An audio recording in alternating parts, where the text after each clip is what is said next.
enggak, Mbak? Iya, Kecil. aman Pak. Saya tak gede nih. Enggak Pak, aman. Aman ya? Ya wes oke. Produk error Oke, soalnya tadi. Oke, Mbak. iya enggak apa-apa Pak. Oke, Mbak. Sebentar.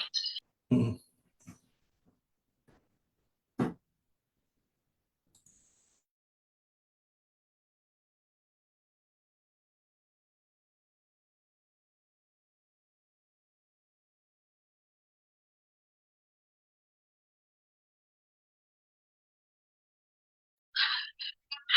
Baik, kita buka saja acaranya. Bismillahirrahmanirrahim. Assalamualaikum warahmatullahi wabarakatuh.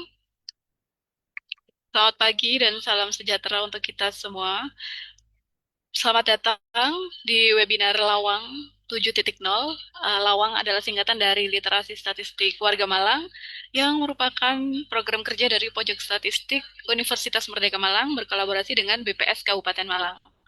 Perkenalkan, saya Rani yang akan memandu acara Lawang 7.0 pada hari ini.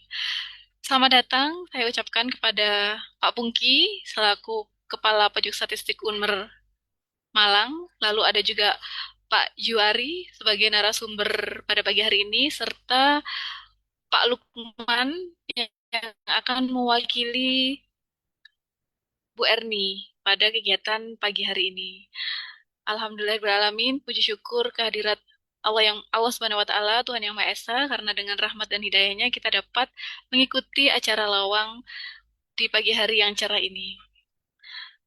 Selanjutnya, acara marilah kita buka dengan doa dulu supaya acara berjalan dengan lancar, memberikan manfaat dan menambah wawasan kita.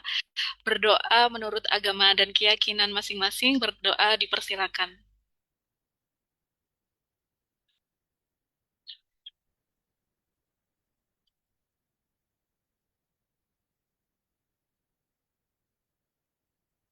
Berdoa dapat dicukupkan. Selanjutnya adalah menyanyikan lagu Indonesia Raya.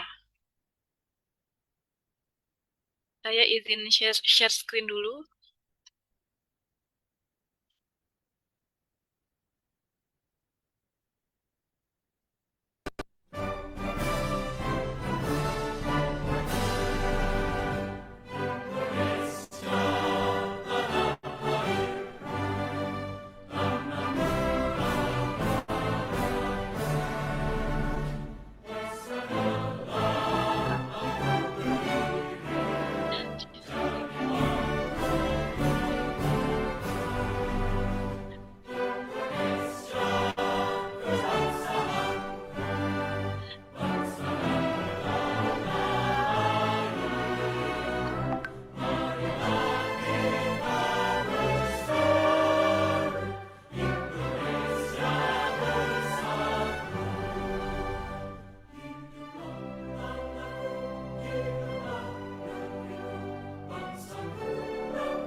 Acara berikutnya adalah welcome speech yang akan disampaikan oleh Kepala Potik Unmer Malang kepada Dr. Pungki. Waktu dan tempat kami persilakan. Oke, terima kasih Mbak Rani. Suaranya jelas ya Mbak Rani ya? Oke ya. Jelas banget, Pak. Oke, oke. Oke, Bismillahirrahmanirrahim. Robbi shrah li sodri wa yassir li amri wahlul 'uqdatam min lisani yafqahu qawli. Assalamualaikum warahmatullahi wabarakatuh. Selamat pagi, salam sejahtera bagi kita semuanya. Om Swastiastu, Namo Buddhaya, salam kebajikan. Yang terhormat, Rektor Universitas Merdeka Malang yang mewakili seluruh jajaran rektor dan pimpinan, kemudian Kepala Badan Statistik, Kepala Pusat Statistik BPS Kabupaten Malang, Ibu Erni Fatma Stiorini, SDMM, yang diwakili oleh Bapak Lukman Asari SST, kemudian beserta jajaran yang hadir virtual maupun hadir bersama kami di sini.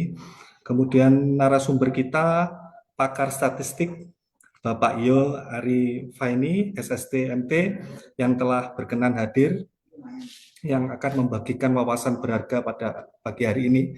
Terima kasih Pak Yo. Kemudian para dosen, peneliti, kemudian rekan-rekan agen-agen statistik, kemudian panitia pelaksana, seluruh peserta webinar Lawang 7.0 yang membanggakan. Puji syukur kehadirat Allah Subhanahu wa taala, Tuhan yang Maha Esa, karena atas berkat rahmat dan karunia-Nya kita dapat berkumpul dalam kondisi sehat walafiat untuk mengikuti kegiatan rutin kita bulanan, yaitu webinar Lawang 7.0 literasi dan wawasan data statistik series 7 ya. Urgensinya, Lawang bukan sekedar nama sebuah kecamatan indah di Kabupaten Malang, namun bagi kami di pojok statistik Unmer Malang, Lawang adalah sebuah akronim yang penuh makna, literasi dan wawasan data statistik. Lawang 7.0 menandai konsistensi kita dalam melangkah. Kemudian ini merupakan edisi ketujuh kami kerjasama dengan BPS untuk berkomitmen berkelanjutan, kemudian untuk terus membuka gerbang ilmu pengetahuan data akademis di masyarakat luas. Kemudian untuk peran strategis pojok statistik Unmer Malang yang bersinergi dengan BPS, yaitu pojok statistik Unmer Malang hadir sebagai jembatan sinergi yang sangat strategis serta kolaborasi dengan BPS Kabupaten Malang dengan kehadiran dengan tujuan mendekatkan layanan yang berkualitas kepada sivitas akademika, baik di lingkungan dosen, mahasiswa, maupun masyarakat.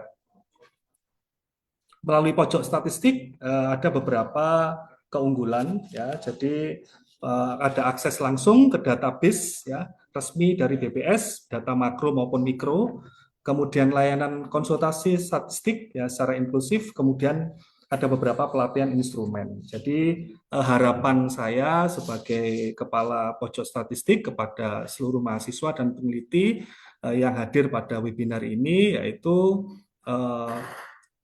ada beberapa 3 aspek yang akan saya ulas sedikit ya. Ada pertama itu data curiosity ya, atau rasa ingin tahu terhadap data, yaitu membangkitkan rasa ingin tahu terhadap data.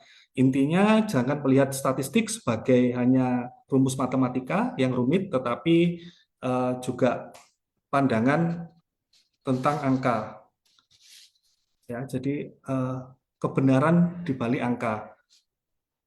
Sinyalnya ya? Ya. Tuh keluar ya. Apa ini? Kita jaringannya slow Mbak, down kita. Mohon maaf. Nggih. Ya. Nggak apa-apa Pak. Nggih, Apa monggo ya. dilanjut. Oke, jadi ada 3 pesan utama tadi ya, saya lanjutkan. Ada pesan utama kepada peserta yang hadir, yaitu yang pertama yaitu bangkitkan rasa ingin tahu terhadap data atau data curiosity. Kemudian yang kedua adalah data integrity, yaitu utamakan integritas dan etika data.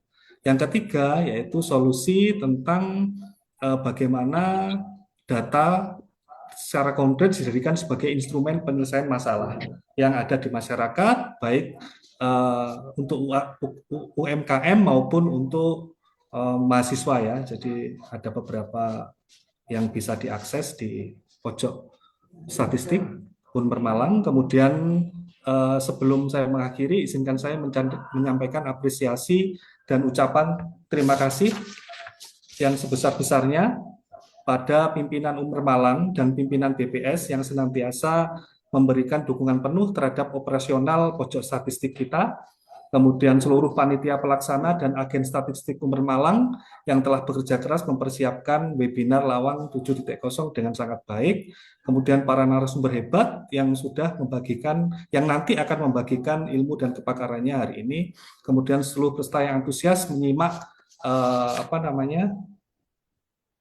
menyimak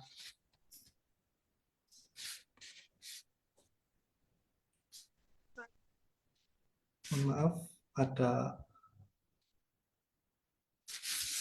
sinyalnya agak, mohon maaf ya, sinyalnya agak nggak tahu kok putus-putus ya. Di sini akhir kata, semoga webinar ini bisa memberikan pencerahan, kemudian memantik gagasan riset baru dan memperkuat literasi budaya. Mungkin itu saja. Kemudian selamat mengikuti webinar. Semoga sukses dan membawa manfaat yang melimpah bagi kemajuan ilmu pengetahuan dan bangsa Indonesia. Wabillahi taufiq walhidayah. Wassalamualaikum warahmatullahi wabarakatuh. Ya, terima kasih Mbak Rani. Ya, Waalaikumsalam saya kembalikan ke warahmatullahi. moderator sebagai MC, Ya, terima moderator kasih Pak sekaligus Pungki MC. atas J, welcome. J, Ya, Pak, J, Mbak. Ngapunten tapi tadi terima kasih Pak Pungki agak, atas welcome speech-nya. ya, oke. Kendala teknis ya Pak, Iya, internetnya jadi kurang stabil mungkin. tiba-tiba Nggak apa-apa putus, Pak. Mbak. Oke, Ya, oke. iya. Oke, selanjutnya marilah kita dengarkan keynote speech yang akan diwakilkan oleh Bapak Lukman Azhari. Kepada Bapak Lukman, kami persilakan.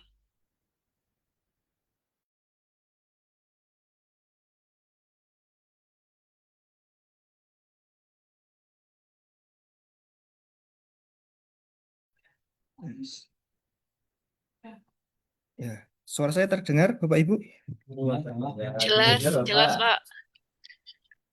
Bismillahirrahmanirrahim. Assalamualaikum warahmatullahi wabarakatuh. Selamat pagi dan salam sejahtera bagi kita semua. Yang kami hormati Bapak Dr. Pungki Eka Setiawan, STMT, selaku Kepala Pojok Statistik Universitas Merdeka Malang, Bapak Yuari Faeni, SSTMT, selaku statistisi muda BPS Kabupaten Malang sekaligus narasumber pada pagi hari ini. Kemudian para dosen, mahasiswa, akademisi, serta seluruh peserta kegiatan literasi statistik warga Malang atau disingkat Lawang 7.0 yang kami banggakan. Pertama-tama marilah kita panjatkan puji dan syukur kehadirat Allah Subhanahu wa taala, Tuhan yang Maha Esa, karena atas rahmat dan karunia-Nya pada hari ini kita dapat hadir dalam kegiatan Lawang 7.0 dengan tema Data Driven Decisions, mengubah asumsi menjadi strategi yang valid dengan uji hipotesis. Sebelumnya Bapak Ibu sekalian, pada kesempatan yang baik ini, izinkan saya menyampaikan salam hangat sekaligus permohonan maaf yang sebesar-besarnya dari Ibu Kepala BPS Kabupaten Malang, Ibu Erni. Beliau sejatinya sangat ingin hadir bersilaturahmi menyapa Bapak, Ibu, dan rekan-rekan semua secara langsung. Namun dikarenakan pada waktu yang bersamaan, beliau saat ini sedang melaksanakan agenda rapat koordinasi nasional di Surabaya yang tidak bisa ditinggalkan, maka saya ditugaskan untuk mewakili beliau untuk menyampaikan keynote speech pada pagi hari ini.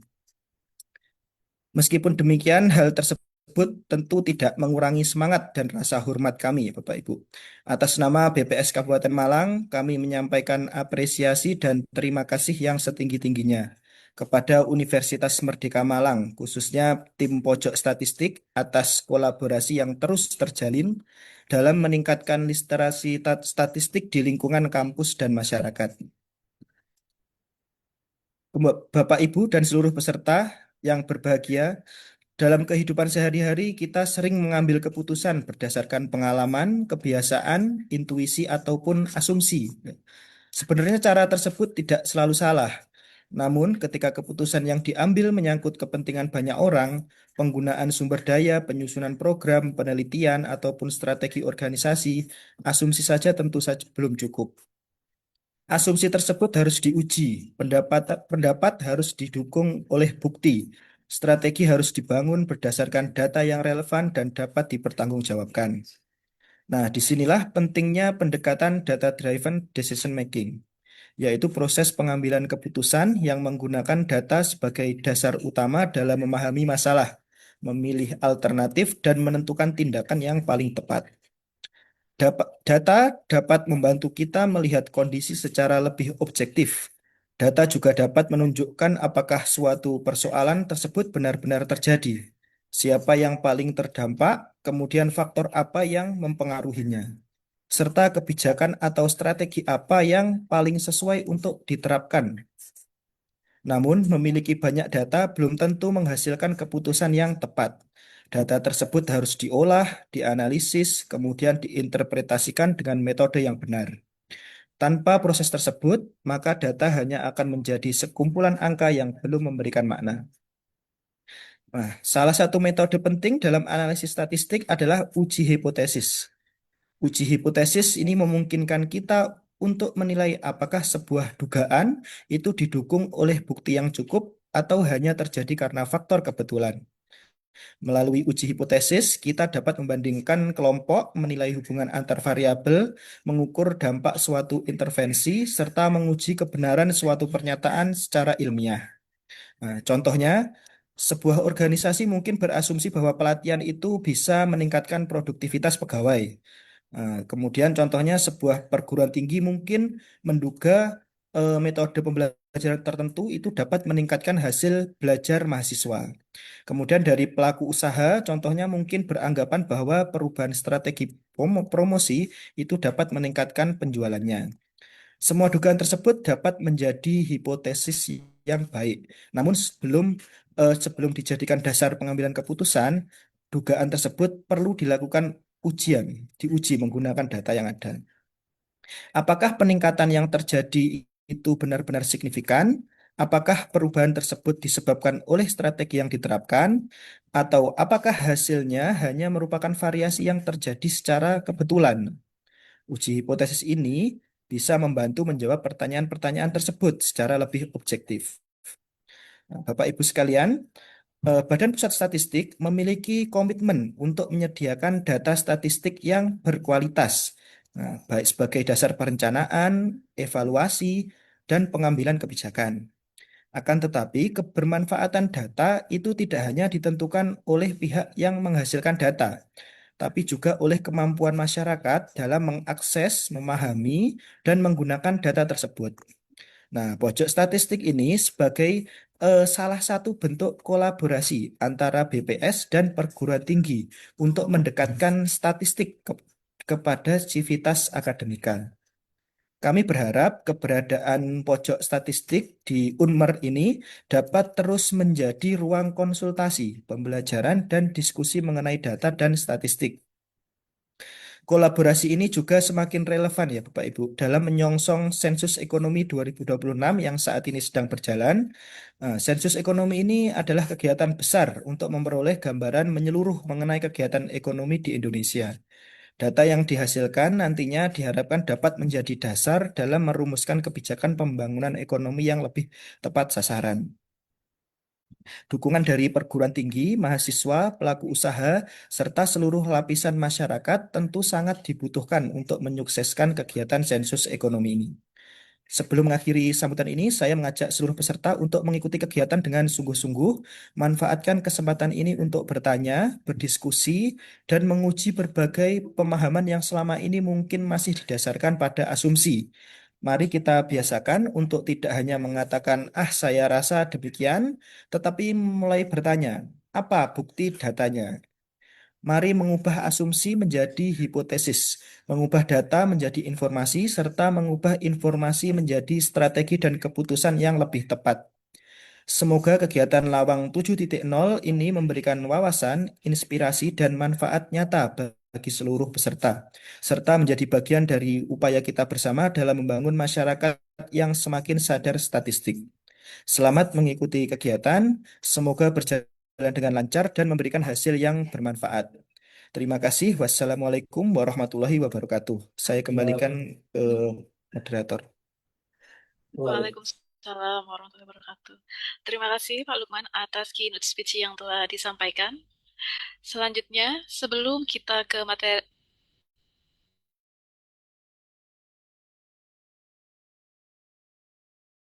adik-adik sekalian mungkin bisa dinyalakan kameranya sebentar untuk sesi dokumentasi. Sesi dokumentasi akan saya pandu. Ini ada 3 slide. Oke, dibuka dulu Bapak Ibu untuk supaya bisa dokumentasi. Baik, saya mulai untuk slide yang pertama. 1, 2, 3. Lanjut, slide yang kedua. 1, 2, 3. Dan slide yang terakhir. 1, 2, 3. Baik, demikian. Terima kasih untuk dokumentasi yang telah dilakukan. Selanjutnya adalah materi utama pada pagi hari ini. Ini materinya menarik sekali ya. Kita belajar secara teknis mengenai uji hipotesis. Yang sedang melakukan skripsi atau penelitian ini penting banget di awal menentukan hipotesisnya dulu gitu ya. Lalu diuji hipotesisnya menggunakan metode statistik yang ada. Tidak usah berlama-lama. Pak Yu sudah siap? Masih di Siap, mute? siap, siap. Oh, oke, baik. Kita langsung saja untuk Pak Yu dan materinya kami persilakan. Baik. Terima kasih, Mbak Rani. Apakah suara saya terdengar? Jelas, Jelas Pak Pak Yu. Yo, Aman Pak Yo. Oke, siap. Oke. Siap, siap. Terima kasih. Oke, yang terhormat Rektor Unmer atau yang mewakili beserta Warek, Dekan, dan semuanya yang bisa hadir di sini. Yang kami hormati Kepala Pojok Statistik Unmer, Pak Punggi.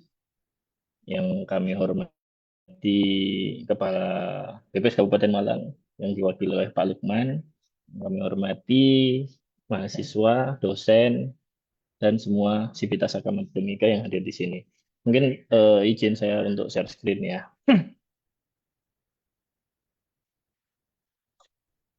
Apakah sudah terlihat share screen saya? Sudah ya? Insya Sudah, Allah sudah. Ya, sudah. oke. Baik, pada kesempatan kali ini saya mengambil judul Data Driven Decision, mengubah asumsi menjadi strategi yang valid dengan uji hipotesis.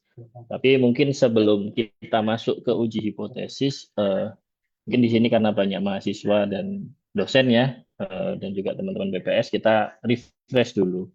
Kenapa sih harus menggunakan statistik? Why statistik? Ada apa sih dengan statistik? Ngapain kita pakai statistik gitu ya? Kita mulai dari situ dulu. Wong, saya mau ngambil keputusan ya wis saya milih yang itu gitu loh. Terus ngapain kita membutuhkan statistik? Gunanya apa sih? Oke, mungkin kalau sehari-hari ya sekarang ya pas sampean tidak sengaja scroll-scroll gitu kan, pas lagi galau gitu munculnya lagu sedih. Pas kita berpikir lapar gitu tiba-tiba di TikTok itu apa muncul apa konten tentang review makanan. Ini contohnya sebelah level seton. Kok bisa tahu sih? TikTok itu kok bisa tahu, Instagram kok bisa tahu, Google kok bisa tahu. Oh, itu bukan bukan sulap ya. Itu semua adalah bagian dari statistik. Jadi ternyata selama ini perilaku kita di Google, kita lagi nge-search apapun, di Facebook, di TikTok, dan apapun itu terekam oleh aplikasi-aplikasi tersebut dan menggunakan metode statistik TikTok, Instagram, Facebook, atau sosial media apapun itu membuat keputusan untuk menawarkan sesuatu yang kita butuhkan. Ya, jadi dengan data yang banyak sekali kita hasilkan, lingkungan kita, lokasi dan sebagainya itu kan sebenarnya tercatat. Kita tuh sebenarnya sudah termata-matai ya oleh aplikasi-aplikasi buahnya itu yang ternyata saat kita membuka aplikasi apapun bahkan di Shopee gitu ya, kita lagi ngobrol sama temen tentang apa misalkan tadi Pak Hoirul bagi-bagi apa namanya pai susu gitu kan. Tiba-tiba kita buka Shopee itu yang keluar pai susu semua. Nah, itu ternyata kita diperhatikan. Dan Dan semua itu bisa melakukan hal tersebut, itu adalah bagian dari statistik. Itu adalah salah satu contoh kegunaan statistik bagi para pelaku bisnis untuk memberikan penawaran. Mereka mengambil keputusan untuk menawarkan sesuatu kepada kita. Terus lagi, contoh lagi, kalau misalkan jenengan semua buka Maps gitu ya, tentang rumah makan, Google review-nya sama nih, 4,9. Yang satunya 4,9 juga, tapi yang satunya 5.000 ulasan, yang satunya 100 ulasan. Kira-kira mana yang lebih jenengan percaya semua? Pasti yang 5.000 alasan kan? Nggak mungkin, oh baru sedikit, baru 100 ulasan. Nggak terlalu banyak, masih belum percaya lah. Apalagi kok yang ekstrim yang di bawah, sama-sama 4,9, satunya udah 10.000 yang mengulas, satunya baru 3 ulasan. Mungkin walaupun harganya mungkin nanti berbeda sedikit. Cek, cek. Hah? Ya, ya, walaupun harganya beda sedikit, mungkin jenengan pasti akan lebih memilih yang ulasannya banyak. Nah, dengan ditampilkannya hal-hal seperti ini sebenarnya kita sudah membaca statistik nih. Kita sudah mengambil keputusan berdasarkan statistik secara tidak sengaja, ya kan? Oh, saya pasti lebih percaya dong yang 4,9 yang ulasannya 10.000 daripada yang 3 ulasan. Walaupun mungkin harganya yang satu 10.500, yang satunya 11.000. Kita tetap milih yang 11.000 walaupun harganya lebih besar, tapi karena ulasannya lebih banyak, kita mungkin akan percaya seperti itu. Nah, itu salah satu contoh keputusan yang diambil menggunakan statistik. Dengan semua nyadar atau tidak sebenarnya dalam kegiatan hidup sehari-hari itu jenengan sudah menggunakan statistik, teman-teman semua sudah menggunakan statistik untuk mengambil suatu keputusan. Nggak nyangka kan, oh dia taunya ya udahlah gitu. Tapi karena statistiknya sudah diolahin ya sama Google, sama Shopee, sudah dibuat agregat dan sebagainya, itu sudah melalui proses panjang terus disajikan ke pengguna tinggal menentukan kan, oh saya mau milih ini, saya mau memilih yang itu, keputusan yang diambil ini, keputusan yang diambil itu. Ya, seperti itu kegunaan statistik dalam salah satu contoh gampang ya, simple kegunaan statistik dalam melakukan penarikan keputusan ya, pengambilan keputusan. Nah, selanjutnya mungkin kita refresh dulu. Sebenarnya statistik itu apa sih? Ya, kita di dunia ini informasi itu banyak, kalau dibilang miliaran mungkin lebih ya, triliunan bahkan lebih informasi yang ada di dunia ini. Nah, statistik ini berfungsi untuk merapikan beragam angka atau data yang tidak beraturan tadi, yang triliunan tadi acak, sehingga menjadi informasi yang berguna. Mungkin kita ada angka nih 1, 2, 3 kayak tadi tuh, bintang 1, bintang 2, bintang 3, bintang 4. Kan acak gitu saking banyaknya review, tapi setelah kita kumpulkan, oh ternyata rating atau review dari suatu restoran itu 4,9. Kan itu informasi yang cukup berguna, sangat berguna bagi pengguna, user, atau orang yang lagi lapar mau nyari restoran yang dituju seperti itu. Nah, dengan mengolah data secara efektif, kita dapat memahami pola tren yang tersembunyi dan membantu kita membuat keputusan yang lebih baik di kehidupan sehari-hari. Nah, kalau kita lihat 4,9 tadi kan nggak mungkin semuanya nilainya, ratingnya 4,9. Kita diagregat, di rata-rata, diolah ya. Kalau dibiarin itu aja kan kita nggak bisa baca tuh. Tapi setelah diolah, bintang 1, bintang 2 ditambahkan semuanya tadi di rata-rata, ternyata nilainya masih 4,9. Artinya ulasan bagus lebih banyak dari ulasan yang kurang bagus. Berarti mungkin yang tidak bagusnya pengen jenengan mau lihat, oh saya mau lihat lah yang bintang 1 seperti apa biar tahu jeleknya di mana. Kalau ini overall bagus, ternyata 1 itu karena mungkin hal-hal yang tidak begitu prinsip, misalkan pas dia datang restorannya lagi rame, dia terabaikan sehingga dia bintang 1, seperti itu kan sering terjadi ya. Tapi kan kita bisa melihat bahwa overall ternyata semuanya itu bintang 4,9 tadi. Jadi kita tetap memilih restoran itu untuk jadi pilihan kita dalam untuk makan siang seperti itu. Jadi statistik mengubah angka yang berisik menjadi informasi yang berguna. Dalam bahasa simpelnya, bahasa sekarang, jadi kegunaan statistik itu lebih simpel dan gampang. Nah, statistik tadi kalau secara ini ya, secara disusun dengan kata-kata yang lebih baik, artinya adalah sekumpulan data berupa angka yang telah disusun, ditabulasi, dikelompokkan, yang memberikan informasi berarti mengenai suatu masalah atau gejolak spesifik pada sesuatu. Jadi kalau kita baru dapat angka 1, 2, 3, bintang 1, bintang 2 itu belum bisa kita sebut statistik kalau belum dikumpulkan berdasarkan kelompok atau masalah tertentu. Tadi kan bintang nilaian di suatu restoran karena sudah dikumpulkan di satu kelompok atau satu masalah dalam rating restoran. Tapi kalau baru bintang 1 di mana-mana angka-angka itu kan kita nggak bisa lihat, baru tabel gitu aja. Tapi setelah kita kumpulkan, kita olah, ditabulasi, itu baru bisa menjadi statistik seperti itu. Kalau ini contoh sederhana lah, pengolahannya ya ada min, median, modus yang gampang lah kalau bagi teman-teman mahasiswa, gimana ngitung rata-rata, gimana ngitung median, gimana ngitung modus gitu ya. Ini juga sering sekali diremehkan, padahal yang sering kita pakai sebenarnya ya rata-rata min gitu ya, kayak tadi contohnya bintang gitu ya. Dirata-ratain ternyata membuat hasil 4,9 itu saja sudah membuat informasi yang cukup bagus, sudah bisa digunakan untuk decision, untuk keputusan pemilihan rumah makan gitu kan. Apalagi kalau kita sudah menggunakan forecasting, sudah menggunakan analisis hubungan dan sebagainya, itu mungkin akan lebih menjelaskan lagi. Ini contoh-contoh sederhana. Nah, masuk ke topiknya sekarang tentang uji hipotesis. Jadi sebelum kita membuat semua keputusan itu, berarti kan dari sisi penyedia, dari sisi produsen, itu harus membuat sesuatu keputusan tentang hal yang ingin dia lakukan gitu kan. Nah, teori-teori untuk mengambil keputusan itu namanya adalah teori hipotesis. Sorry, belum nyampe situ. Jadi ini tambahan ya. Jadi kalau di BPS itu statistik dihasilkan melalui 4 cara. Yang pertama adalah sensus, itu mencakup semua populasi. Sekarang kita lakukan sensus ekonomi.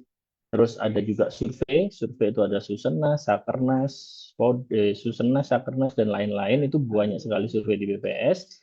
Itu mengambil bagian sampel dari suatu populasi untuk dilakukan pendataan yang nanti hasilnya diolah menjadi suatu statistik atau informasi yang lebih bagus lagi. Terus yang ketiga adalah kompromin, kompilasi produksi. Ini kita menggunakan data dari OPD atau dinas, OPD, kementerian dan sebagainya. Itu kita kumpulkan, kita validasi, verifikasi, baru dinamakan data yang satu valid. Jadi kita ngambil dari tempat lain. Sudah jadi terus diambil dijadikan satu data administrasi dari berbagai instansi. Contohnya kita minta data dari desa-desa gitu. Sudah ada datanya, tinggal kita minta, dikumpulin, ditabelkan. Nah, itu namanya kompromin. Dan yang terbaru kita menggunakan big data. Contohnya untuk pariwisata gitu ya, kita mengetrack pengunjung, berapa banyak pengunjung dan sebagainya, pergerakan wisatawan itu menggunakan big data. Sudah banyak hasil-hasil dari BPS yang menggunakan big data. Jadi statistik itu bukan sekedar angka, melainkan potret untuk merangkum realitas kehidupan. Kembali lagi tadi, masuk ke topik yang kita akan bahas kali ini, kita akan membahas bagaimana suatu keputusan dihasilkan, mulai dari merumuskan apa yang akan kita uji, apa yang akan kita lakukan pembuktian gitu ya. Jadi kenapa saya mengangkat hal ini? Karena beberapa kali saya melakukan pengujian paper, pengujian karya ilmiah dan sebagainya ke teman-teman mahasiswa itu dalam menentukan hipotesis banyak sekali yang kebalik, simbolnya salah dan lain-lain. Nggak urut, kurang pas, yang harusnya hipotesis 0 jadi hipotesis 1 dan sebagainya, itu banyak sekali yang berbeda. Makanya karena kita dalam konteks akademis ya, mahasiswa, dosen dan sebagainya, penentuan hipotesis ini sangat penting. Makanya topik yang akan kita angkat kali ini adalah teori hipotesis. Seringkali masalah yang dihadapi bukanlah pendugaan parameter populasi, seperti pada contoh materi estimasi, tetapi berupa perumusan suatu kaidah yang dapat membawa kita pada suatu keputusan akhir, yaitu menerima atau menolak suatu pernyataan atau rumusan keputusan.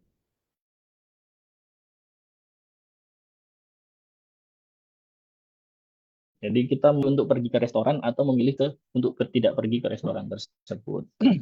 Kalau bagi produsen misalkan memilih untuk meluncurkan menu A atau meluncurkan menu B, mana yang lebih enak dan sebagainya. Atau mungkin dari misalkan di sini banyak teman-teman teknik gitu ya, lagi meneliti tentang efektivitas mesin gitu.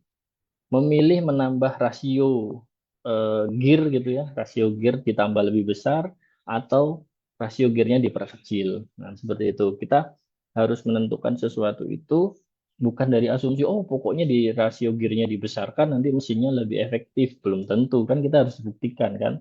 Bisa jadi di suatu kasus rasio gearnya diperbesar malah kurang efektif. Nah, itu butuh yang namanya teori hipotesis untuk membuktikan ya tadi asumsi-asumsi yang kita punya tadi apakah sudah benar, apakah sudah sesuai atau tidak. Ya, kita mulai dari yang awal dulu konsep dasarnya tadi. Jadi misalkan contoh nih, contohnya gampang gitu ya. Pemerintah kayak kemarin mau meluncurkan obat COVID gitu ya. Keputusan pemerintah tuh ada dua, pengen menyetujui peluncuran obat yang baru atau tetap pakai obat yang lama. Karena mungkin dari sudah riset, oh ini ada obat terbaru nih, harus gimana, harus kita luncurkan apa enggak, obat itu efektif apa enggak. Nah, untuk mengetahui khasiat dari obat tersebut, maka kita harus melakukan percobaan terhadap sampel acak nih. Dari 100 orang pria, 30 sampai 55 tahun, sampel diberikan dosis obat yang dianjurkan selang waktu tertentu, dan pada akhir percobaan dicatat hasil pada masing-masing sampel. Jadi ini contohnya contoh suatu perumusan kebijakan mau meluncurkan obat atau tidak menggunakan beberapa sampel, contohnya 100 orang pria. Nah, kalau udah seperti ini berarti kita harus merumuskan nih hipotesis awalnya apa sih? Gitu ya. Kita harus membuat hipotesis. Nah, ini yang sering salah. Ya, ya. Konsep dasarnya, ya, dalam dari percobaan tersebut, pemerintah harus memutuskan satu dari dua alternatif. Membatalkan, berarti obat baru kurang efektif, atau menyetujui peluncuran obat baru untuk umum, berarti obat barunya efektif. Ya. Keputusan pemerintah akan berkaitan dengan efektif atau tidaknya obat tersebut. Inilah yang disebut dengan hipotesis. Setelah kita mau punya dua alternatif ini, membatalkan atau menyetujui, berarti kita harus membuat hipotesisnya.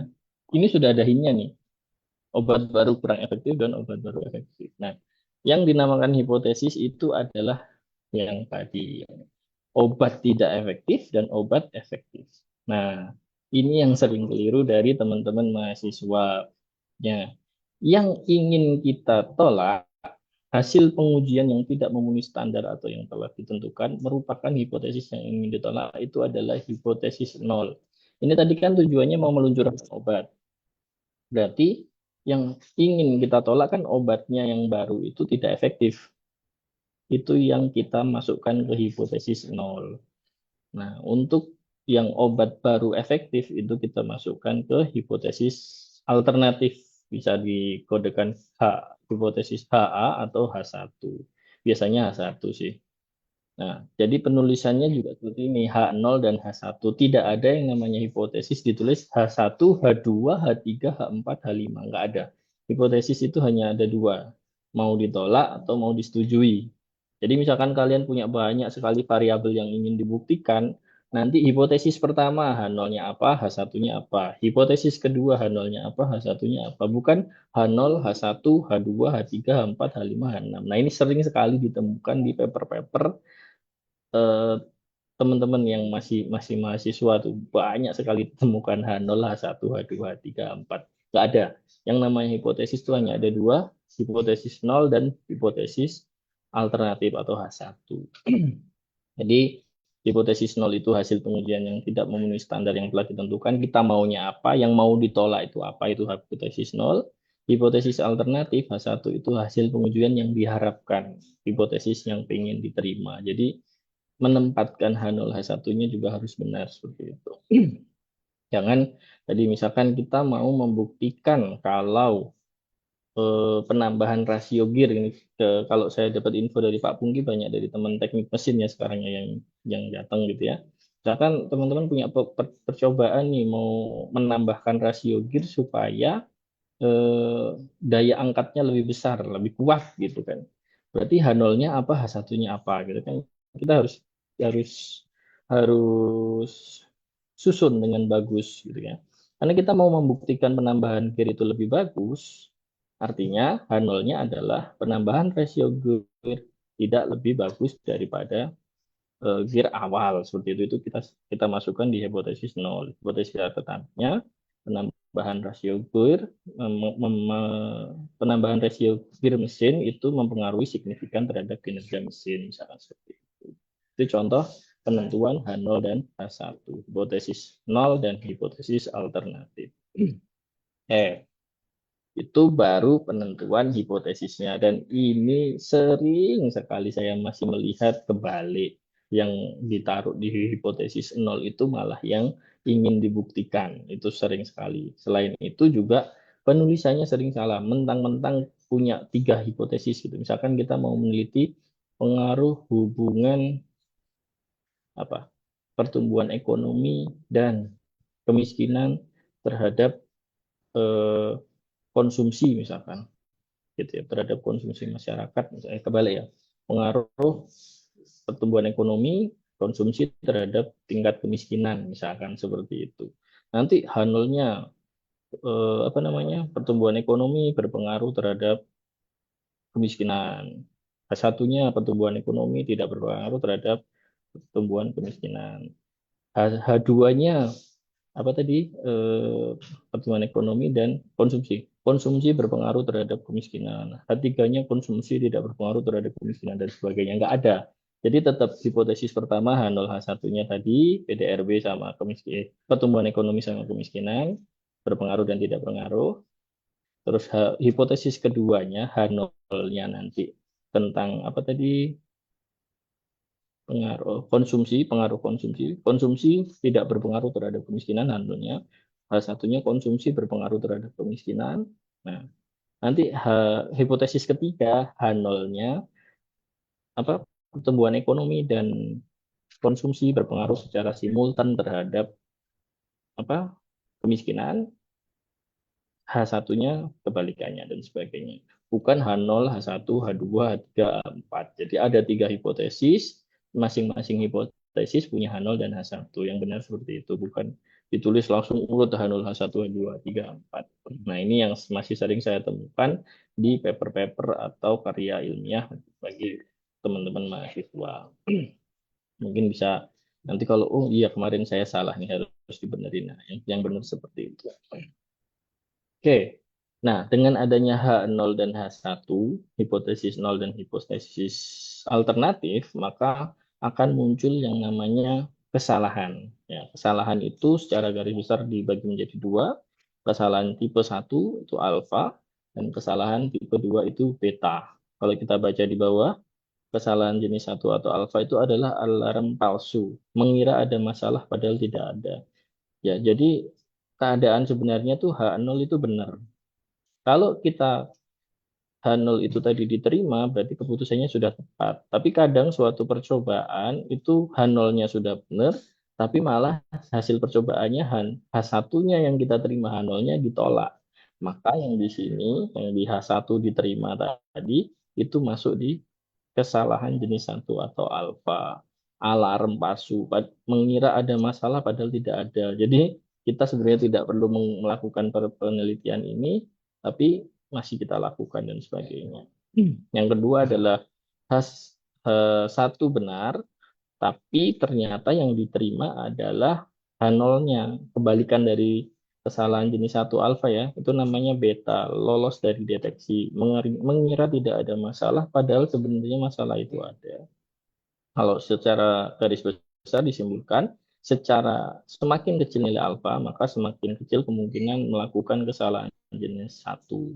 Tetapi biasanya peluang kesalahan jenis 2 atau beta dapat meningkat jika ukuran sampel tidak memenuhi. Makanya ukuran sampel ini sangat-sangat mempengaruhi besar atau tidaknya alfa dan beta tadi. Oleh karena itu, peneliti perlu memilih tingkat signifikasi dan ukuran sampel yang sesuai agar kedua jenis kesalahan dapat diminimalkan. Nah, ini biasanya kalau yang gampang itu pakai rumus Lovin gitu ya, dalam melakukan pemilihan jumlah sampel N kecilnya berapa. Itu biasanya paling gampang itu pakai Lovin. Banyak sekali sih cara-caranya, tapi yang paling umum dilakukan adalah Lovin. Ini bagi teman-teman teknik gitu ya, yang sering melakukan penelitian, paling sering digunakan pasti Slovin. Nah, tidak ini juga ya, jangan diterapkan hanya cuman di yang apa istilahnya eksak atau yang angka-angka saja. Bisa jadi di FISIP gitu ya, di FISIP, di hukum dan sebagainya, pembuktian itu bisa dilakukan juga dengan statistik. Ada namanya statistik non parametrik. Nah, dalam pemilihan hipotesisnya masih sama, teori hipotesisnya sama, akan tapi nanti pada saat uji ya, statistik ujinya akan berbeda, tapi proses-prosesnya sama. Oke, kita sudah tahu tadi hipotesis itu apa. Sekarang adalah langkah-langkah melakukan pengujian hipotesis secara umum. Ya, secara umum ada 5 langkah dalam melakukan pengujian hipotesis. Yang pertama adalah merumuskan, tadi yang contohnya saya berikan, nanti kita bahas lagi sedikit. Yang kedua adalah besaran-besaran yang digunakan, tadi tingkat kesalahannya berapa persen, statistik ujinya berapa persen, dan sebagainya. Terus yang ketiga adalah statistik uji, ini kita melakukan perhitungan dari percobaan, itu di statistik ujinya, Z-nya berapa. Terus yang keempat adalah kriteria pengujian, tolak atau tidak tolak H0-nya itu di kriteria pengujian. Dan yang terakhir adalah kesimpulan. Ini membuat kesimpulan dari hasil yang dihasilkan di proses 1 sampai 4 itu akan dilakukan penarikan kesimpulan pada proses yang kelima seperti itu. Oke, mulai dari yang pertama. Jadi untuk melakukan hipotesis tadi sebenarnya jenisnya ada 3 perumusan hipotesis ya. Ada yang namanya double side test, ada yang namanya single side test yang kanan, ada single side test yang kiri. Jadi pengujian hipotesis suatu parameter bisa mu, bisa rata-rata, bisa standar deviasi, bisa varian dan sebagainya. Itu pada umumnya ada 3 jenis. Ya. Yang pertama double set test itu cirinya apa? Cirinya adalah dia pada H1 biasanya menggunakan kata tidak sama dengan. Ya. Kalau single side test yang kanan, berarti dia menggunakan tanda, ini pointernya mana ya? Enggak. Pointernya nggak muncul. Pointer. Nah ini ya. Jadi kalau menggunakan single side test yang kanan itu biasanya H1-nya lebih besar ya. Bisa mu, bisa theta, bisa lambda dan sebagainya, tapi tandanya lebih besar. Nah, untuk yang ketiga, single side test yang sebelah kiri biasanya menggunakan kata kurang dari. Tandanya adalah kurang dari. Ya. Kalau dari kurvanya kita bisa lihat, kalau double side test berarti nanti ada 2 daerah penolakan H0, ya, setengah alfa sebelah kanan dan setengah alfa sebelah kiri. Kalau single side test yang kanan, dia alfa sebelah kanan aja, daerah penolakan H0-nya di sini, yang di arsip hitam ini. Kalau dia pakai yang single side test yang sebelah kiri, berarti daerah penolakannya ada di kurva yang sebelah kiri. Ini nanti kita akan lihat saat di proses keempat tadi, yang penentuan keputusannya. Nah, dalam membuat hipotesis nol dan hipotesis alternatif, H1 pasti berisi pernyataan mengenai suatu parameter yang akan diuji kebenarannya. Ini H1 itu apa yang ingin kita buktikan. H0 ini biasanya harusnya berisi pernyataan mengenai suatu parameter yang ingin kita tolak atau sebaiknya ditolak. Yang ingin kita buktikan salah. Gitu ya.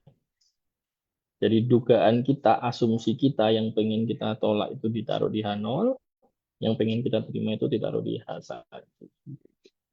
Jadi tergantung dari judulnya teman-teman tadi. Jadi mau membuktikan yang mana itu taruh di H1, terus mau menolak yang mana itu taruh di H0.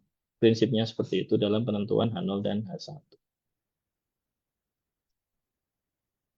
Nah, ini contoh single set test yang lab. Misalkan pimpinan bagian mutu barang pabrik susu bubuk ABC ingin mengetahui apakah rata-rata berat bersih satu kalang susu bubuk ABC di industri gitu ya, yang dipasarkan masih tetap 400 gram atau lebih kecil. Jadi di kotak susu itu sudah tertulis 400 gram. Tapi pimpinan nggak yakin benar nggak sih selama ini yang kita jual itu 400 gram atau jangan-jangan lebih kecil seperti itu. Dari data sebelumnya diketahui bahwa simpangan baku bersih, ya, simpangan bakunya itu sigmanya adalah 125 gram, jadi plus minus 125 gram. Dari 100 kaleng sampel yang diteliti, diperoleh rata-rata berat bersihnya adalah 375 gram. Nah, pimpinan tadi pengen menerima, dapatkah diterima? Pengen menguji, dapatkah diterima bahwa berat bersih rata-rata yang dipasarkan tetap 400 gram atau jangan-jangan sudah bukan 400 gram lagi. Uji dengan taraf 5%. Jadi kalau di pabrik itu bos pengen memerintahkan ke kita gitu ya. Tolong dong diuji bener nggak sih produksi kita yang dipasarkan itu rata-ratanya beratnya beneran 400 gram apa enggak atau jangan-jangan beda lebih besar atau lebih kecil pokoknya enggak 400 gram lah. Maka dalam penyusunan hipotesisnya yang hipotesis pertama H0-nya adalah mu atau rata-rata berat bersih kaleng susu adalah 400 gram. Ini kan yang ingin kita tolak nih, jangan-jangan bukan segini gitu kan. Mu H1-nya mu kurang dari 400 gram. Karena dugaan dari bos tadi, berat susu itu enggak 400 gram lebih kecil dari itu. Makanya yang ingin kita buktikan kan H1. Maka kita taruh mu kurang dari 400 gram. Atau si bos ini pengen membuktikan, oh ternyata kok pabrik kok rugi terus. Jangan-jangan berat yang di apa yang dikemas itu lebih dari 400 gram, maka di sini ya kita yang H1-nya dibalik aja, mu lebih besar dari 400 gram dan sebagainya. Jadi tergantung dari tujuan penelitiannya, mau membuktikan dia lebih kecil atau mau membuktikan dia lebih besar. Atau biasanya kalau yang lebih besar itu contohnya waktu pelayanan gitu kan. Waktu pelayanan lebih lama dari yang sebelumnya. Waktu pelayanan sekarang misalkan 5 menit gitu. Rata-rata waktu pelayanan mu-nya 5 menit, rata-rata waktu pelayanannya 5 menit. H1-nya yang ingin kita buktikan, rata-rata pelayanannya ternyata lebih dari 5 menit, karena mungkin sistemnya atau apapun. Maka mu lebih besar dari 5 menit. Ini biasanya dipakai kayak wali kota atau bupati untuk melihat waktu pelayanan rumah sakit gitu kan. Nah, itu biasanya menggunakan single cell test yang kanan. Nah, itu baru perumusan hipotesisnya. Jadi tergantung H0 itu yang ingin kita buktikan salah. Ya, kita ingin membuktikan bahwa susu itu memang beratnya sudah tidak 400 gram lagi. Pimpinan bertanya seperti itu. Nah, dugaan kita masukkan ke H1, mu1 itu sebenarnya lebih kecil loh dari 400 gram. Makanya banyak komplain dari apa namanya pembeli. Ternyata saya beli 400 gram kok isinya cuma 375 gram, 350 gram dan sebagainya. Maka itu perlu dibuktikan dengan lakukan pengujian. Ini contohnya diambil 100 kaleng dengan rata-rata 375 gram. Nah, ini dibuktikan benar apa enggak? Itu bisa dibuktikan lagi nanti di proses selanjutnya. Di proses pertama kita tentukan dulu hipotesisnya. Sudah ketemu. Hipotesisnya adalah mu sama dengan 400 dan mu kurang dari 400. Nah, yang selanjutnya adalah contoh dari double side test. Berdasarkan pengalaman yang lalu, 70% dari penduduk akan memilih produk deterjen A. Akan tetapi pada masa sekarang presentase telah berubah. Coba tuliskan hipotesisnya. Kita ingin membuktikan kalau sekarang itu enggak 70% loh bisa lebih besar atau lebih kecil. Maka yang kita lakukan adalah double side test. Ya, dia rata-rata presentase ya presentase populasi yang digunakan adalah I gitu ya. I-nya adalah 0,7, proporsinya adalah 70% dari penduduk akan memilih deterjen A. Hipotesis yang ingin kita buktikan bahwa sudah nggak segitu lagi loh, tapi tidak sama dengan 70% atau 0,7 seperti itu. Ini dalam penulisan hipotesisnya. Ini Pak, kalau ditulis dalam bentuk lambang boleh, tapi kalau misalkan dalam misalkan untuk jurusan hukum, jurusan FISIP dan sebagainya ditulis dengan kata-kata pun boleh. Misalkan jangan pengen membuktikan bahwa lansia ini sebenarnya, misalkan kita membuktikan lansia itu menjadi apa sih namanya, lansia itu sering Alzheimer gitu. Resiko Alzheimer-nya tinggi misalkan seperti itu, maka ditulis dengan kata-kata pun boleh. Yang ingin kita buktikan yang mana, yang resiko Alzheimer-nya tinggi atau yang dia memang sebenarnya enggak, seperti itu. Kita tulis di H0-nya yang untuk kita mau tolak. Lansia tidak memiliki resiko Alzheimer. Ya, salah satunya lansia memiliki resiko tinggi untuk Alzheimer. Seperti itu juga boleh. Dinotasikan seperti ini boleh, dengan kata-kata juga boleh. Itu dalam penulisan hipotesis. Selanjutnya tadi, besaran yang digunakan itu ada yang namanya level of significance atau taraf nyata. Itu kita biasanya menggunakan alfa dan untuk kekeliruan tipe 1 dan beta untuk kekeliruan tipe 2. Tapi biasanya yang tetap digunakan ya alfa ya, level of significance atau taraf nyata. Nah, taraf nyata alfa adalah peluang menolak H0 bila H0-nya benar. Jadi misalkan alfa P menolak H0 saat H0-nya itu benar. Berarti kan ini salah. Padahal H0-nya benar tapi ditolak. Maka alfa ini ditentukan sebesar berapa persen.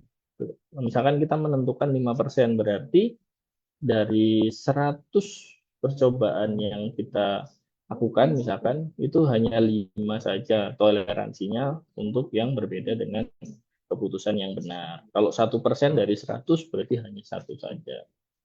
Kalau kita dalam artikan suatu hipotesis ditolak taraf nyata 5%, berarti peluang kita melakukan kesalahan adalah 0,5.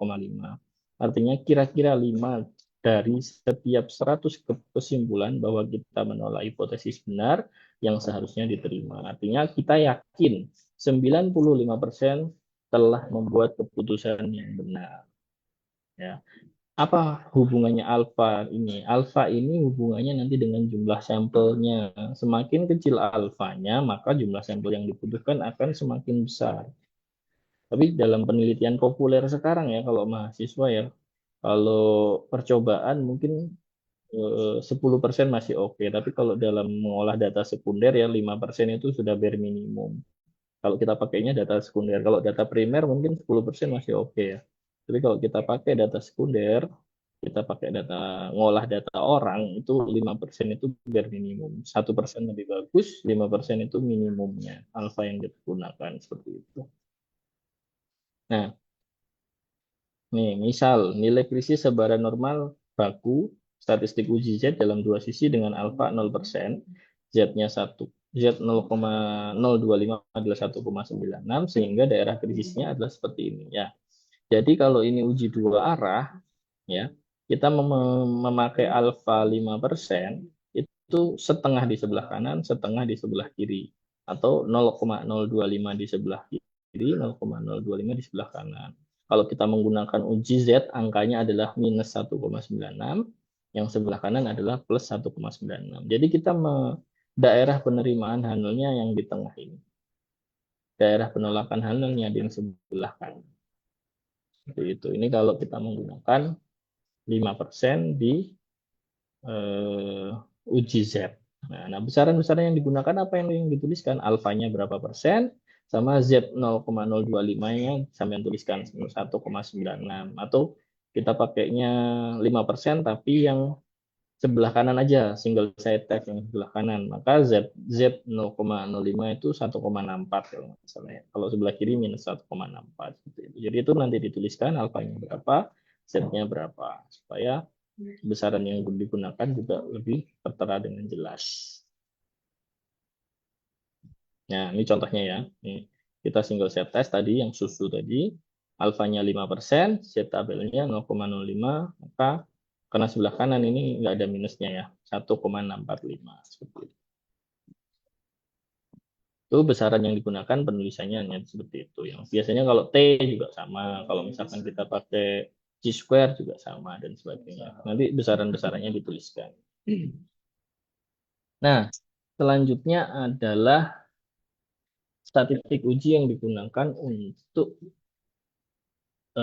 pengujian tadi. Nah, banyak sekali statistik uji yang bisa digunakan, bisa Z, bisa T, bisa T-square, bisa F, dan sebagainya. Nah, ini nanti mungkin di sesi berikutnya ya, nanti siapa yang mau menjelaskan bagaimana uji Z, bagaimana uji T, bagaimana T-square, dan F, dan sebagainya, itu banyak sekali yang digunakan.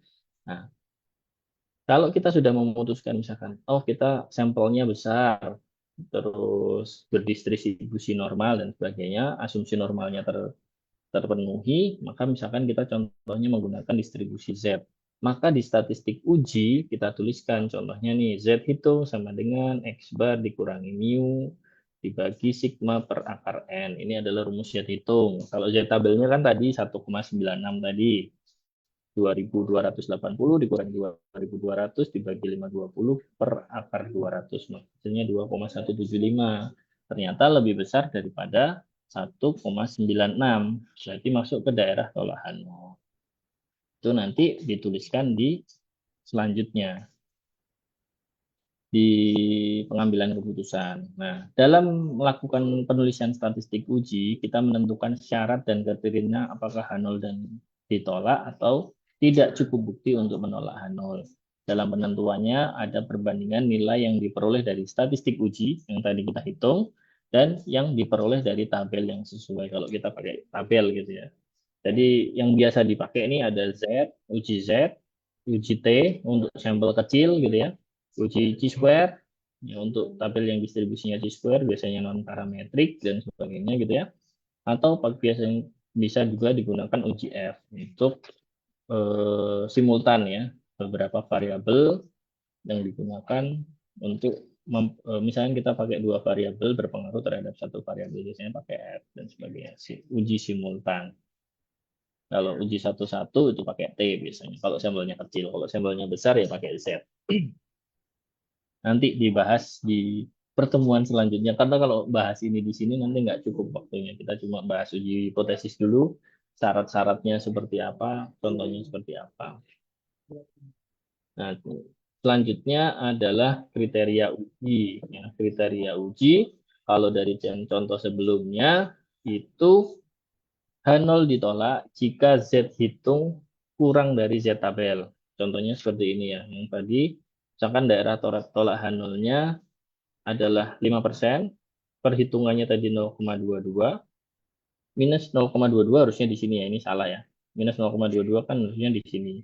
Maka dia masuk ke tolak H0. Ya, kalau tadi perhitungannya adalah 0,22, maka di sebelah kanan, maka dia di daerah di gagal tolak H0. Kalau daerah tolak H0 berarti di sini kan minus 0,22 kan di sebelah lebih kecil daripada minus 1,645. Harusnya di sebelah kanan di sini. Digeser nih, di sebelah sini nih. Ini kan 1,645. 0,22-nya di sebelah sini digeser. Maka dia masuk ke daerah tolak H0. Di kesimpulannya adalah tolak H0. Kalau dia lebih besar daripada minus 1,645, misalkan perhitungannya adalah minus 0,1 atau plus 0,1, maka dia masuk ke daerah gagal tolak H0. Di kriteria uji hanya dituliskan seperti ini. Oke, yang terakhir adalah kesimpulan. Dalam hal ini kita harus menafsirkan atau menginterpretasikan hasil pada kriteria pengujian, yaitu H0 ditolak atau tidak cukup bukti untuk menolak H0. Misalnya dari contoh sebelumnya, karena Z hitungnya adalah minus 2, lebih kecil daripada Z tabel minus 1,64, maka tolak H0. Sehingga di kesimpulan kita tulis, cukup bukti bahwa berat susu kaleng ABC yang beredar di pasaran lebih kecil dari 400 gram. Artinya dari percobaan tadi ternyata terbukti bahwa berat susu itu kurang dari 400 gram, atau makanya pantaslah kalau para pembeli itu pada protes, banyak protes karena ternyata setelah dilakukan pengujian hipotesis pada 100 kaleng terbukti bahwa susu tadi memang beratnya lebih kecil dari 400 gram. Oke. Nah, kalau ditulis secara lengkap, maka perumusan hipotesisnya tadi ya H0-nya mu adalah 400. Ini yang kita tolak ya. Yang diterima ternyata H1-nya mu kurang dari 400. Besaran yang digunakannya kok nggak muncul nih? Oh, berarti ternyata besarannya tadi alfa 5%, Z-nya Z ujinya 0,05 berarti 1,64, minus 1,64 ditulis di besaran yang digunakan. Statistik ujinya kita pakai Z hitung ya. X bar kurangi mu dibagi sigma per akar N. Tadi rata-ratanya 375, mu-nya yang kita buktikan 400, simpangannya 125 ya, simpangan bakunya dibagi N-nya akar 100. Hasilnya adalah minus 2. Nah, yang ini benar nih, yang tadi gambarnya kok salah ya. Jadi H0 ditolak jika Z hitung kurang dari Z tabel. Dia hasilnya kan minus 2 tadi ya, di alfa 5%, maka dia lebih kecil dari minus 1,645. Artinya dia tolak H0. Kita pakai 1% pun, misalkan 1% itu berapa? Lupa saya, 3 ya. Nanti dilihat ya. Misalkan pakai 1%, dia berhasil tolak H0 apa enggak? Jadi tergantung dari kriteria pengujian besarannya. Tadi contoh kita pakai alfa 5%.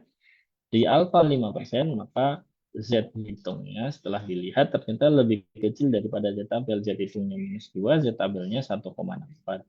Maka tolak H0 kesimpulannya. Sehingga dapat disimpulkan bahwa cukup bukti bahwa berat susu kaleng ABC yang beredar di pasaran lebih kecil dari 400 gram. Kita sudah bisa nih memberikan hasil ini ke pimpinan. Pak, ini Pak, setelah kita melakukan uji hipotesis, kita sudah membuktikan nih bahwa dugaannya jenengan tuh ternyata benar bahwa selama ini yang beredar di pasaran rata-ratanya itu beratnya memang lebih kecil dari 400 gram. Berarti kita salah, berarti harus ada yang dibenerin. Nah, seperti itu. Itu contoh dari satu rangkaian pengujian hipotesis. Kalau misalkan sampai sebagai mahasiswa gitu ya, nanti pekerja gitu ya, ditanyain bos, ini benar nggak sih susu yang beredar itu kurang dari 400 gram? Kayaknya Pak, benar deh Pak. Nggak boleh seperti itu karena kalian sudah belajar uji hipotesis, maka kalian harus menyusunnya. Disusun secara lengkap, baru kalian simpulkan memang deh Pak, setelah saya hitung, setelah saya lakukan percobaan dengan teknik statistik, ya banyak ternyata hasilnya susu kita ini yang sudah beredar itu memang kurang dari 400 gram. Jadi perlu diadakan evaluasi nih di tahap produksi atau di tahap pengemasan. Yang salah di mana sih? Seperti itu. Itu salah satu contoh uji hipotesis, pengujian uji hipotesis. Nanti banyak nih kalau dari segi kampus gitu ya, banyak sekali hal-hal yang bisa diuji. Jangan langsung klaim aja, mesin saya lebih efektif Pak dari mesin yang lama karena ABCDE. Lu mana buktinya? Kalian harus melakukan uji hipotesis. Tadi saya menggunakan alfa 5%, sampelnya 30 kali saya melakukan pengujian. Ternyata datanya seperti ini Pak hasilnya. Terbukti bahwa mesin saya itu lebih efektif daripada mesin yang konvensional. Nah, itu bisa dirumuskan seperti itu. Jadi klaim yang Anda buat di skripsi, di tesis ataupun apa itu penelitiannya jenengan itu dapat dipertanggungjawabkan secara statistik sudah sesuai dengan asumsi Anda semua gitu ya. Itu makanya pentingnya uji hipotesis.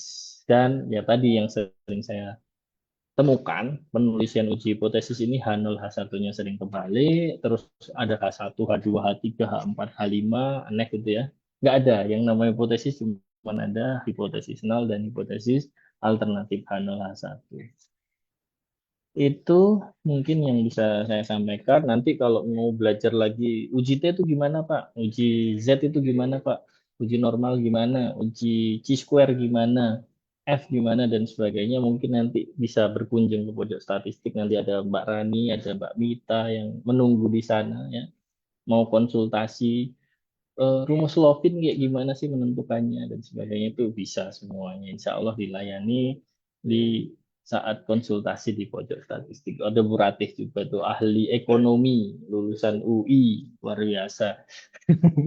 Jadi silakan monggo datang ke pojok statistik Unmer. Kalau kami, insya Allah kalau nggak hari Rabu, hari Kamis itu ada pegawai BPS yang akan menunggu di sana. Kalau hari biasa, nanti ada agen statistik yang akan kita latih juga untuk menjawab konsultasi dari mahasiswa-mahasiswa ini supaya penelitian, klaim, hipotesis dan sebagainya yang Anda buat dengan buat itu sudah sesuai, sudah benar dan sesuai dengan kaidah statistik. Monggo datang ke pojok statistik. Terima kasih. Akhir kata, wabillahi taufiq wal hidayah. Wassalamualaikum warahmatullahi wabarakatuh. Waalaikumsalam warahmatullahi wabarakatuh. Wah, ini materinya menarik dan teknis sekali nih Pak Ayu ya. Kayak kita dapat kuliah 1 JP, 2 JP gitu. Ada uji Z-nya, ada kita recall lagi alfa, beta, dan lain sebagainya. Nah, saya ingatkan lagi kepada seluruh peserta Lawang 7.0 untuk tidak lupa mengisi daftar hadir pada tautan s.bps.go.id/edukasi lawang supaya nanti bisa dibuatkan e-sertifikatnya. Karena kalau tidak mengisi daftar hadir nanti tidak akan dapat e-sertifikat. Begitu. Selanjutnya adalah sesi diskusi dan tanya jawab. Kami persilakan untuk para peserta yang ingin menanyakan materi kepada Pak Yu bisa langsung raise hand atau di kolom chat. Nah, ini di kolom chat sudah ada dari uh, Anis Zubair. Ini Mbak ya mungkin ya Mbak Anis Zubair mungkin bisa raise hand atau langsung dinyalakan mikrofonnya.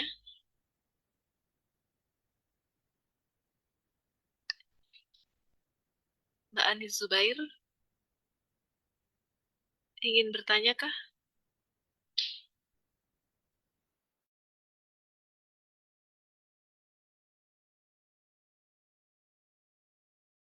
Tulis saja di kolom chat.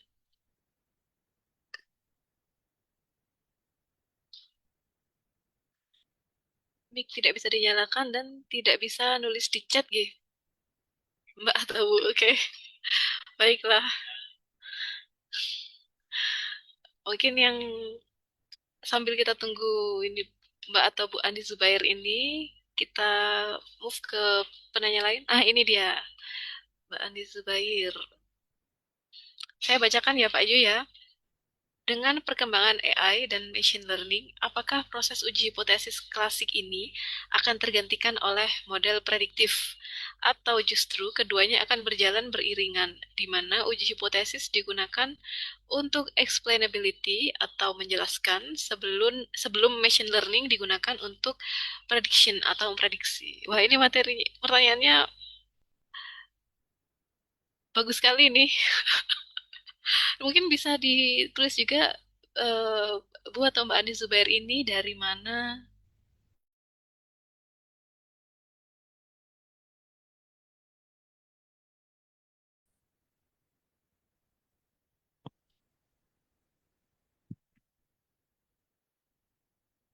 Oh, nggih, ngapunten Ibu. Ibu Anis adalah dosen FTI dari Unmer. Ngapunten Ibu.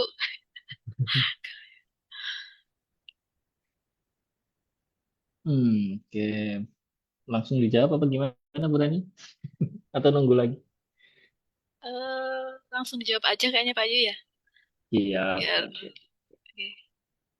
Baik, saya mencoba menjawab pertanyaan dari Bu Anis ya. Mohon maaf nanti kalau ada kekurangan, nanti tolong disempurnakan lagi. Jadi pertanyaannya dengan perkembangan AI atau dan mesin learning, apakah uji hipotesis klasik ini tergantikan oleh model prediktif atau justru keduanya berjalan beriringan di mana uji hipotesis digunakan untuk penjelasan sebelum machine learning digunakan untuk prediksi atau prediction. Jadi uji hipotesis pada dasarnya tetap sama, Bu ya. Kita mau pakai teknik statistik tadi, uji Z, uji T dan sebagainya, tetap kita harus punya hipotesis awal dan hipotesis alternatif gitu ya. Mungkin yang eh, bisa tergantikan adalah statistik ujinya dan cara-caranya. Tapi kan kita tetap mau membuktikan nih apakah eh, yang kita prediksi itu benar atau salah gitu kan.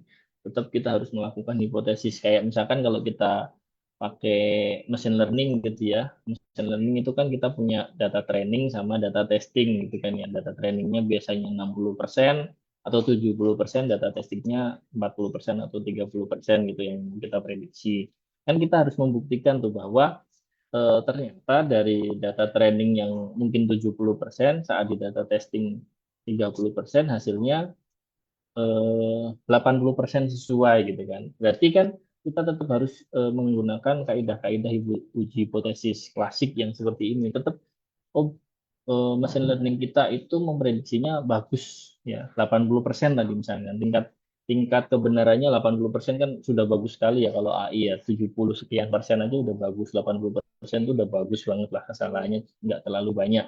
Nah, pada dasarnya hipotesisnya kan sama, prediksinya bagus atau tidak gitu. Atau kita mau membuat eh, model prediksinya buat apa dulu nih, misalkan memprediksi cuaca gitu misalkan yang sekarang sudah lama digunakan oleh BMKG gitu kan. Secara machine learning kan itu tinggal di running dan sebagainya. Tapi kan kalau kita mau melakukan penulisan ilmiah dan sebagainya, pengujian hipotesisnya kan tetap harus ada. Model hipotesisnya kan berarti H0-nya model tidak efektif. Salah satunya yang mau kita buktikan model itu efektif. Dan selanjutnya itu mungkin yang berbeda dari besaran-besarannya, nanti yang banyak yang apa saja yang ditulis, terus statistik ujinya kita menggunakan machine learning, tidak menggunakan statistik uji konvensional, kesimpulannya kan tentu kita harus tarik kesimpulan. Oh berarti dengan data testing 60% atau 70% dari 100.000 misalkan, oh, ternyata model prediksi ini dapat memiliki efektivitas sebesar 80%. Jadi di kesimpulannya kan terjawab seperti itu.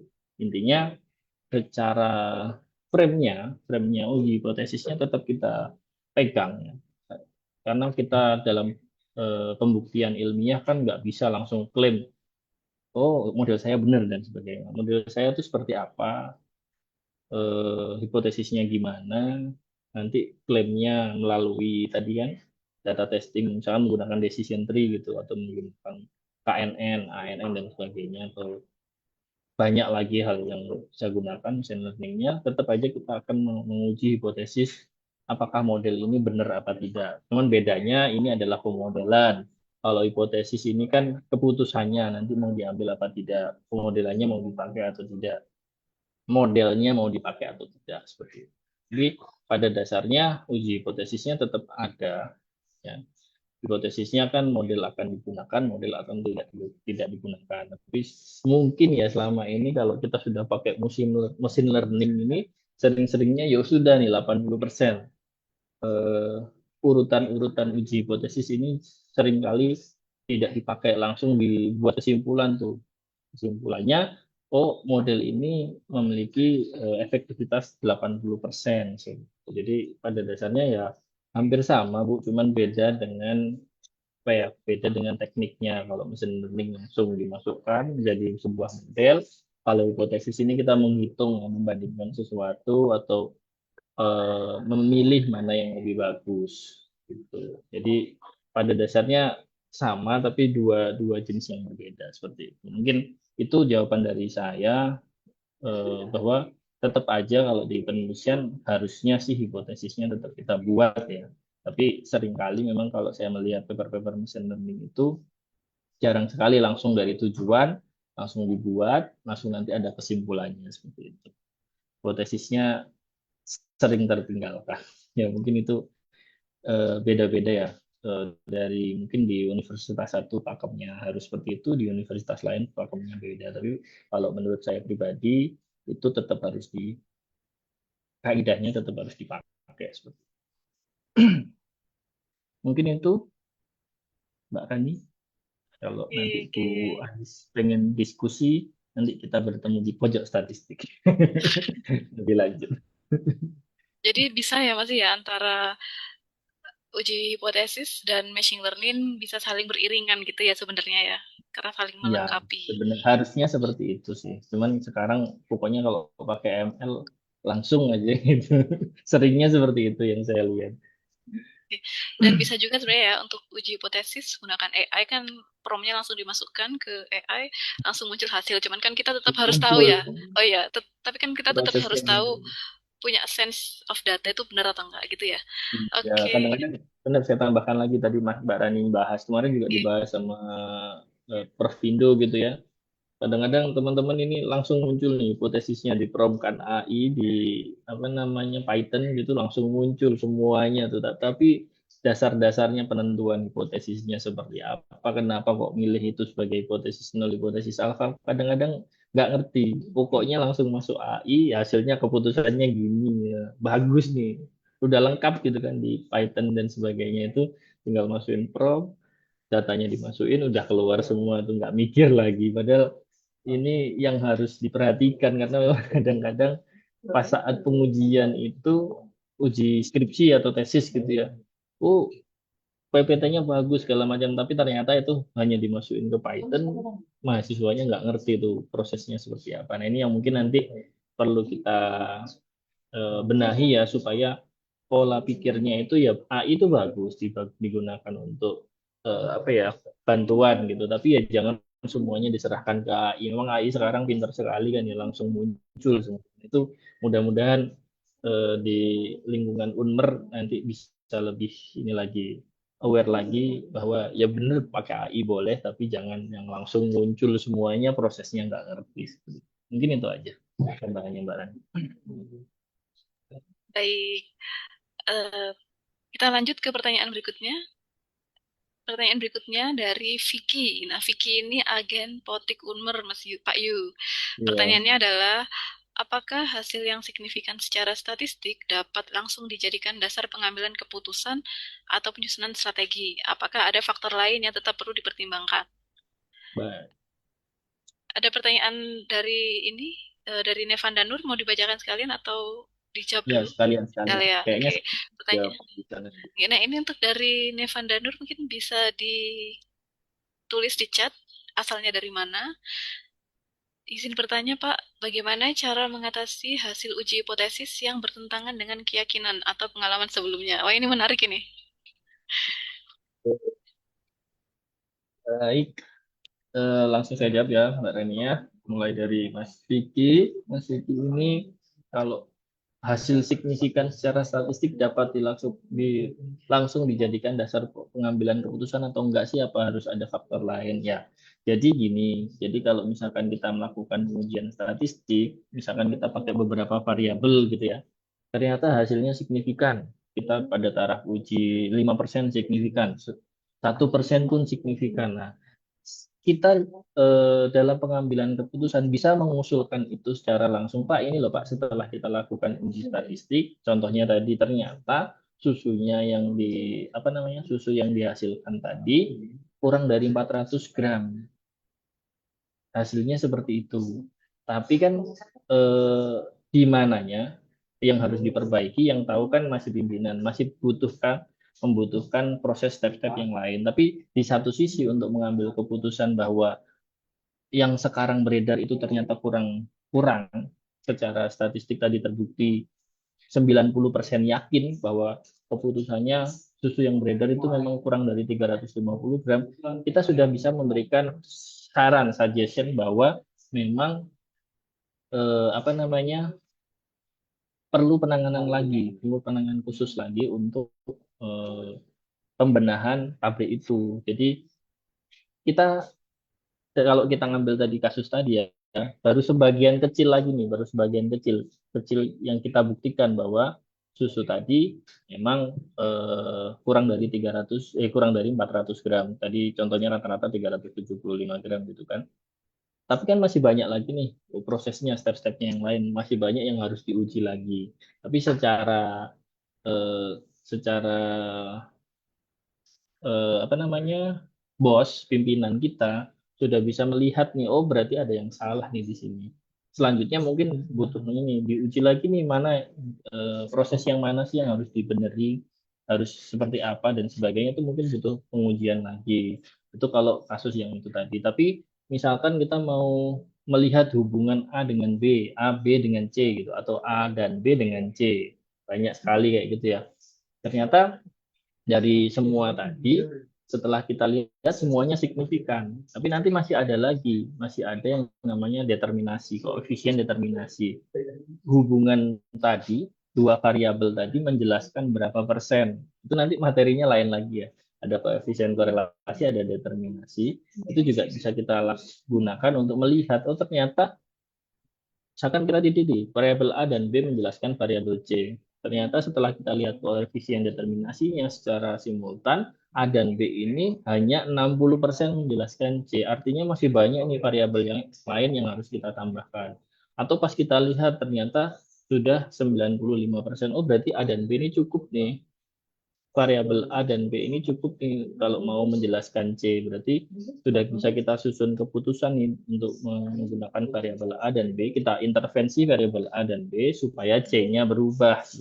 Intinya seperti itu. Jadi masih banyak lagi yang harus kita lihat lagi setelah kita dapat keputusan tadi. Ya. Bisa jadi dengan itu saja cukup atau masih butuh variabel lain yang kita tambahkan. Jadi kita lihat kasusnya Mas Vicky, nggak selamanya semuanya langsung harus diambil strateginya seperti ini. Bisa jadi A dan B tadi kurang menjelaskan C, masih butuh lagi variabel lain atau treatment lain yang harus ditambahkan supaya C ini lebih efektif seperti itu. Jadi kalau dalam satu kasus mungkin sudah cukup, tapi di beberapa kasus lain mungkin butuh tambahan yang lainnya. Jadi nggak pasti ini harus lihat hasilnya. Kalau hasilnya tadi cuma signifikan saja, tapi determinasinya kurang, berarti kan harus ditambah dan sebagainya. Itu makanya perlu belajar lebih dalam lagi nih. Nanti kalau berminat karena ini agen, nanti kita inilah Barani nanti akan menjelaskan lagi lah lebih dalam lagi gimana sih cara melihat suatu keputusan yang diambil dengan statistik ini, angkanya seperti apa sih? Sebenarnya ini di kuliah statistik ya, lebih ini lagi ya.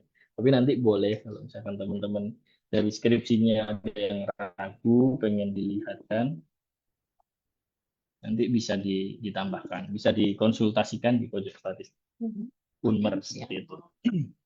Itu Mas Vicky. Nanti kalau belum puas ditanyakan lagi.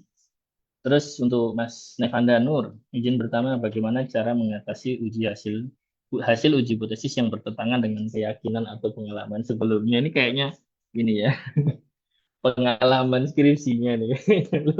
Oh, pengennya saya ini kok ternyata hasilnya yang lainnya gitu kan. Nah, ini banyak sekali yang menyebabkannya. Tadi misalkan satu, datanya cukup apa tidak? Ya, dengan alfa sekian, dengan alfa 5%, apakah jumlah sampel yang Anda pakai itu sudah cukup apa tidak? Itu yang pertama. Yang kedua, di data itu ada noise apa tidak? Contoh yang paling gampang, noise pada data ya. Dengan mau meneliti masalah ekonomi, kemiskinan, dan sebagainya, tapi pada tahun-tahun COVID misalkan tahun 2020 sampai 2022 itu data sekunder ya, kemiskinan, pertumbuhan ekonomi dan sebagainya itu berantakan karena ada yang namanya COVID.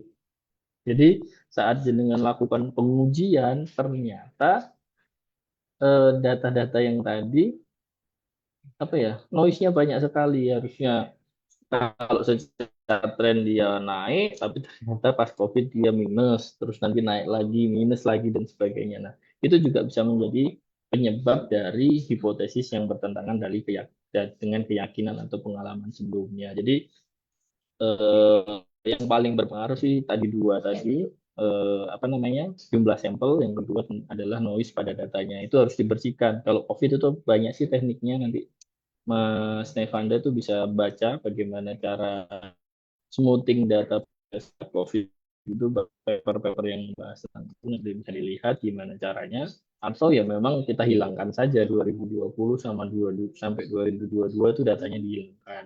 atau mungkin data Krismon dulu pas masa Krismon 97 gitu ya, 97 98 itu juga sama kayak gitu.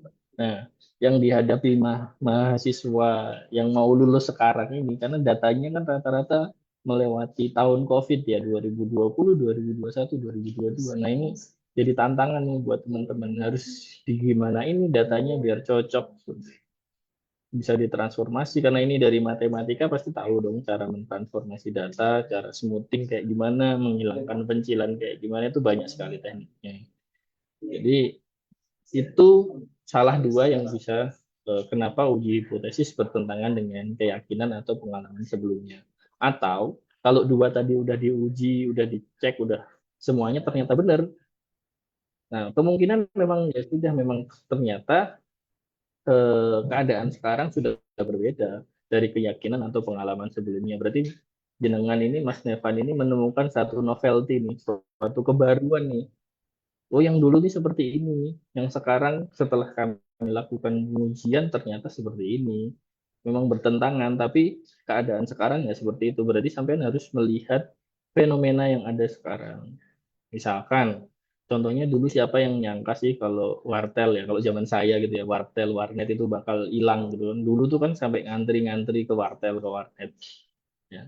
Kalau kita menggunakan data yang dulu, penelitian terdahulu, pasti akan sekarang pasti berbeda kan. Karena sekarang semuanya itu sudah bertransformasi jadi handphone, jadi internet murah dan sebagainya, itu sudah banyak sekali. Makanya bisa jadi karena dua tadi atau pengaruh yang lain, atau memang penelitiannya jenengan ini menemukan novelty nih, ya kebaruan, atau itu ciri khusus daerah tertentu. Karena misalkan contoh yang sampean teliti adalah Jawa Timur misalkan. Jawa Timur ini ada banyak ya wilayah-wilayahnya, ada tapal kuda, ada gerbang kata susilo dan sebagainya, itu punya ciri khas tersendiri. Mungkin data yang di tapal kuda dengan data yang di gerbang Kertasusilo itu nanti akan beda jauh.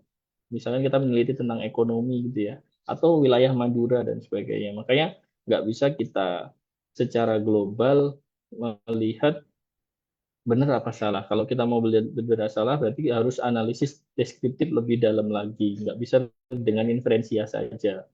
Bisa jadi uji yang kamu lakukan itu sudah benar, fenomenanya juga sudah benar, atau memang datanya kurang, ada fenomena yang membuat datanya noise-nya banyak. Itu banyak sekali yang bisa diteliti. Makanya kalau misalkan sudah seperti itu, mungkin skripsinya yang sedang dibuat itu bisa naik jadi tesis. Karena skripsi tadi kan cuma menerapkan ilmu, oh sudah bisa dilakukan, hasilnya ada gitu.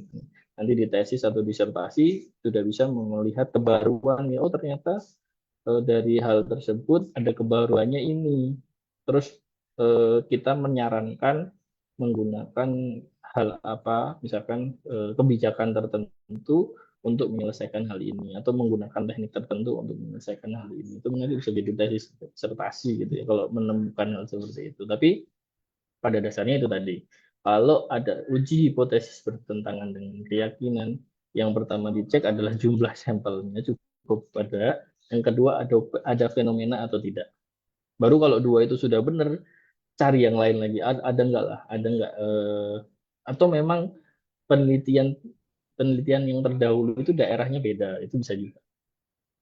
Kita menemukan kebaruan tertentu, itu malah bisa kita klaim kan, oh ini kebaruan saya nih di daerah sini menemukan hal seperti ini. Bisa jadi seperti itu. Jadi itu tadi bisa jadi penemuannya jadi tambah bagus banget, atau salah gara-gara datanya kurang atau datanya banyak noise. Ya, kayak gitu. Itu mungkin buat Mas Nevan ya. Terima kasih. Saya kembalikan ke Mbak Rani. Mas Vicky juga sukses.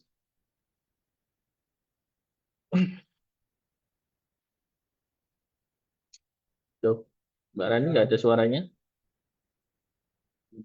Belum masuk suaranya.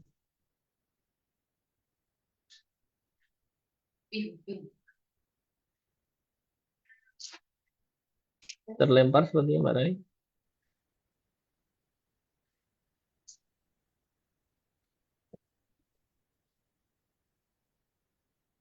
Belum, belum.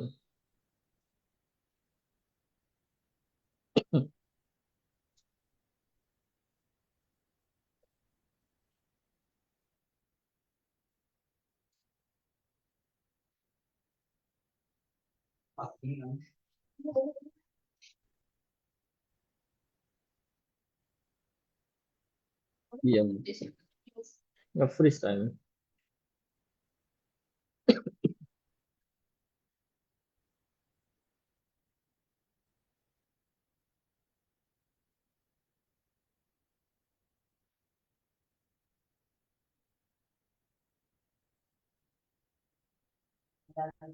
Udah, Tes, apakah ya, terdengar?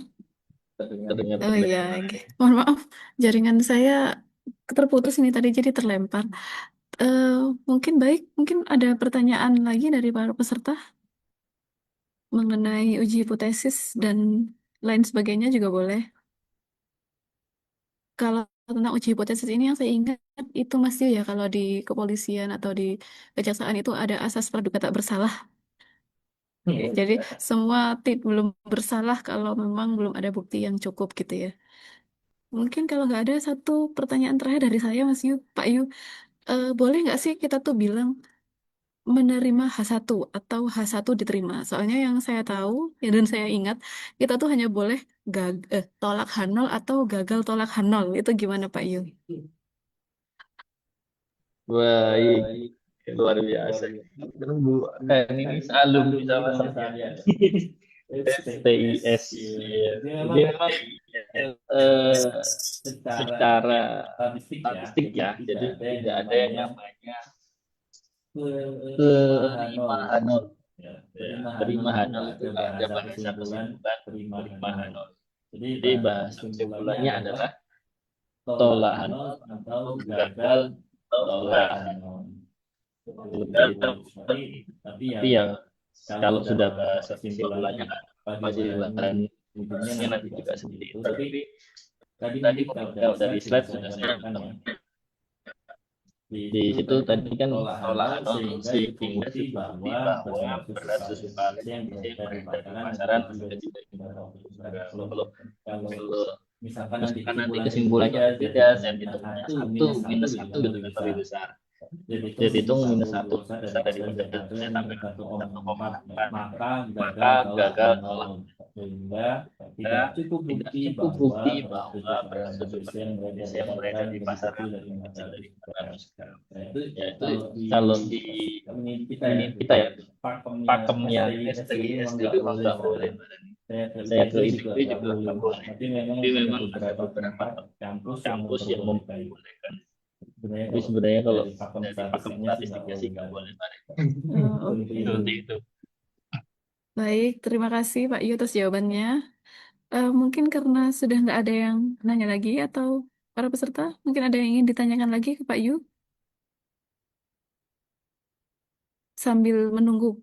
Barangkali ada yang ingin bertanya lagi, saya ingatkan kembali untuk Bapak Ibu dan adik-adik peserta webinar mengisi daftar hadir, nggih, karena nanti dasar pembuatan sertifikat adalah dari daftar hadir. Daftar hadir dapat diakses di s.bps.go.id/edukasi lawang. Dengan begitu, kita cukupkan dulu Pak Yu, karena mungkin para peserta juga sudah paham tentang uji hipotesis. Kalau ada yang ingin didiskusikan atau lebih lanjut, bisa datang ke pojok statistik Unmer, gitu nggih, yang khusus yang di Unmer. Demikian, Pak Yu, kami langsung ditutup. Langsung saya tutup gitu ya. Oke.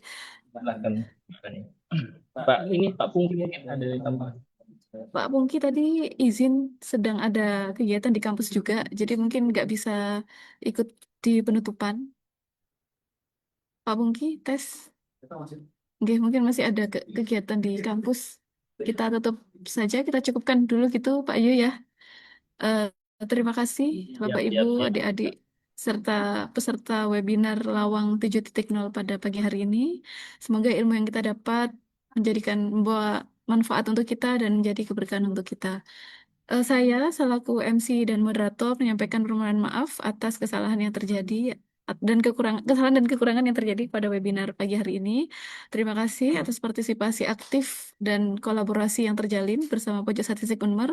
Akhir kata, wabillahi taufiq wal hidayah. Wassalamualaikum warahmatullahi wabarakatuh. Terima kasih semua.